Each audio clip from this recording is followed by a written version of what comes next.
Cassidy. Tengo 14 años. Yo soy gracioso, yo tengo pelo menor, yo tengo pecas, yo soy inteligente.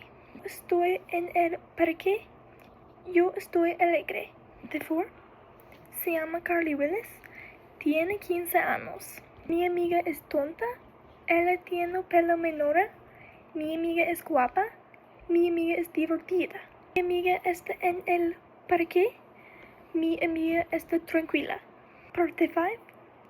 Hay 3 miembros de la familia, mi madre, mi padre y mi hermano. Mi madre se llama Miss Cassidy, tiene 49 años. Mi madre es amable, ella es hermosa, ella tiene pelo rubio. Mi madre es inteligente. Mi madre está en el museo, ella está feliz.